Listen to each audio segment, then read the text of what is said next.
But you should realize that the term suicide bombing per se, committing suicide in Islam is haram. There's no two doubt about it. But as far as suicide bombing is concerned, the scholars differ.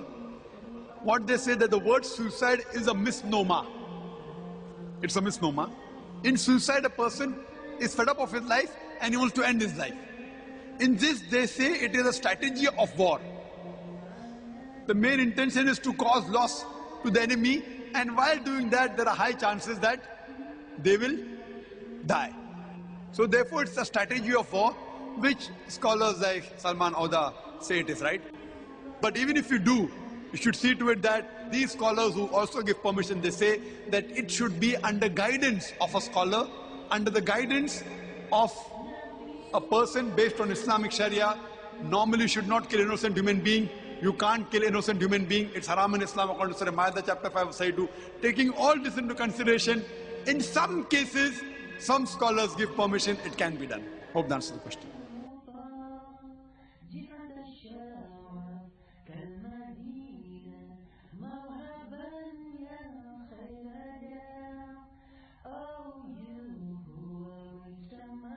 And you regard suicide bombing as a legitimate tactic? Oh, everything which it is, we can do it. So the only other option they have is to try to get some people amongst them and then explode the charge that they have to try to destroy the equipment and to save the lives of their comrades. So this is not really considered to be suicide in the true sense. This is a military action, and human lives are sacrificed in that military action. حتى العمليات الاستشهادية، لأنه يستشهد في سبيل الله، يقدم روحه على كفه في سبيل الله. فنحن لا ننحي الدين عن المعركة، لا بالعكس، ده تنحية الدين عن المعركة هو سبب هزيمته.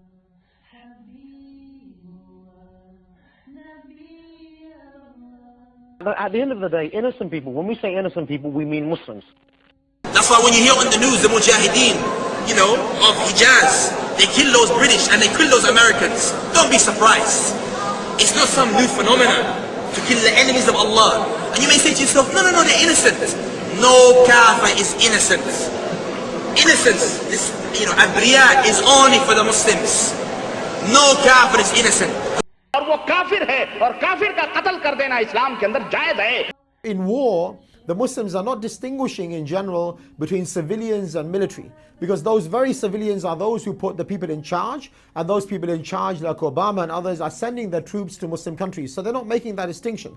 لذلك نحن في الإسلام، واسمعوا مني وهذه فتوى شرعية،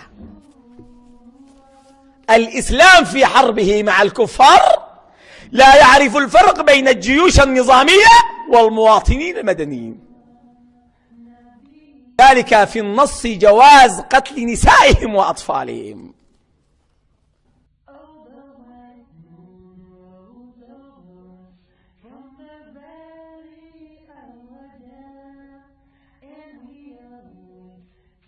ہمارے مفتی صاحب، ہمارے میر صاحب جو آئے، انہوں نے کہا آپ جو بھی فدائی حملہ کریں گے اس میں جو لوگ آپ کے ٹارگٹ کے علاوہ مریں گے ان کا آپ کے اوپر کوئی حساب نہیں ہوگا.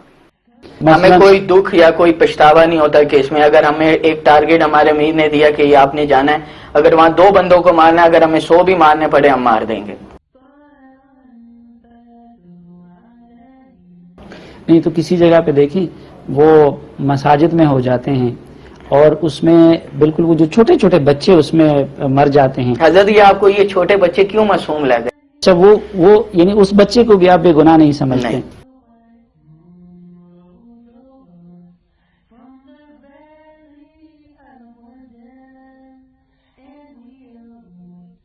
دنیا میں مختلف حصوں میں جو جہاد جاری ہے اور اسپیشلی جو سوئسائڈل بومبنگ آج کل ہو رہی ہیں، یہ لوگ بھی یہ قصاص کے اس قانون کو دلیل کے طور پر اکثر پیش کرتے ہیں کہ کیونکہ اسلامی حکومت کہیں قائم نہیں ہے اور ان میں بدلہ لینے کی طاقت نہیں ہے، تو اس لیے جو جنگی جرائم مغربی ممالک مختلف جگہوں پہ عراق، افغانستان وغیرہ میں کر رہے ہیں، تو اس کے بدلے کے طور پہ ہم یہ کرتے ہیں.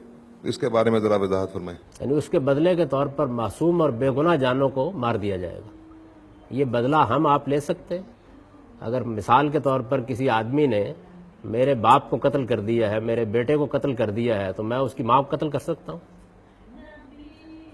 ثابت ہے کہ اس نے قتل کر دیا.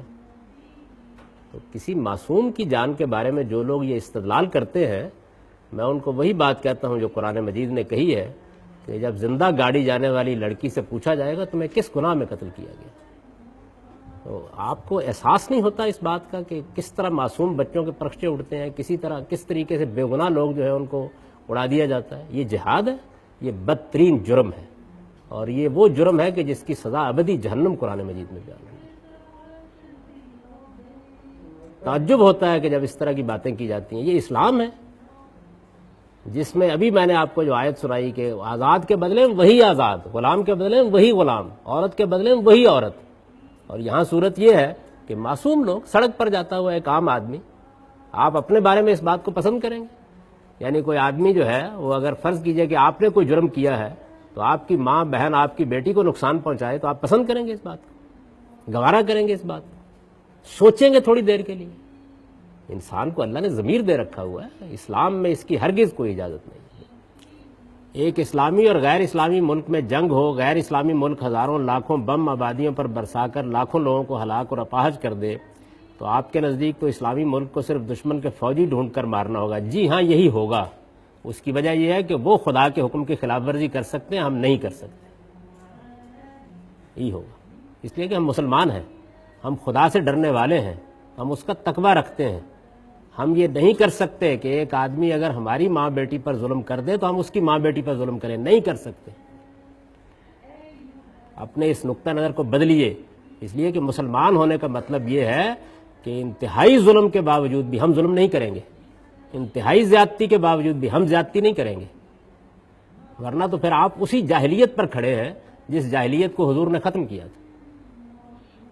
یہ جاہلیت ہے، رسول اللہ صلی اللہ علیہ وسلم نے اس کو جاہلیت قرار دیا ہے کہ دوسرا اگر ظلم کرے تو ہم بھی اسی طرح کا ظلم کریں گے اس کے ساتھ. نہیں، ہمیں ہر حال میں اللہ کے قانون کا پابند رہنا ہے. ہم کسی بے گناہ کی جان نہیں لے سکتے. ایسا کہاں لکھا ہے؟ قرآن میں لکھا ہے. ایسا کبھی تاریخ میں ہوا ہے؟ جی بالکل ہوا ہے. صحابہ اکرام نے کبھی جسارت نہیں کی اس بات کی. صحابہ سے جنگوں میں غیر فوجی نہیں مرے. غیر فوجی کا مر جانا اتفاقاً ایک اور چیز ہے، وہ دنیا کی ہر جنگ میں ہو جاتا ہے. غیر فوجی کو مارنا اقدام کر کے یہ بدترین جرم ہے. اور قرآن مجید تو کیا، رسول اللہ صلی اللہ علیہ وسلم نے جو ہدایات دی ہیں صحابہ اکرام کو، اس میں جو سب سے پہلی بات حضرت ابوبکر صدیق نے لکھی ہے وہ بھی یہ ہے، غیر مقاتلین، نان کمبیٹنٹس کے خلاف کوئی اقدام نہیں کیا جا سکتا. کوئی اقدام نہیں کیا جا سکتا. اور یہ بھی دیکھیے کہ کیسی سادہ لوئی ہے کہ مرا ہوگا نا کوئی آدمی. بھائی بات یہ ہے کہ ایک چھونی کے اوپر بم مارا گیا ہے یا کوئی گولی چلائی گئی ہے اور اس میں کوئی سویلین اتفاق سے مر گیا ہے، تو یہ تو ایک قتل خطا ہوا.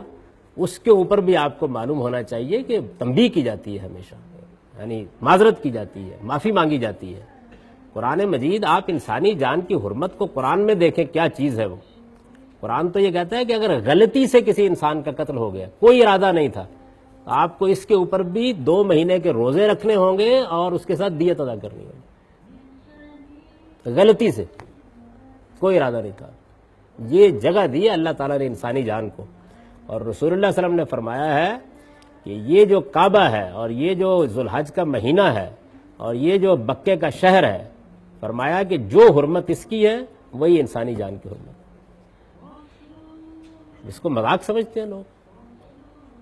ہم مسلمان ہیں، ہمارا یہ کام نہیں ہے کہ ہم اس جاہلیت پر اتر آئیں کہ دوسرے نے یہ کیا ہے تو ہم بھی معصوم کو مار دیں گے.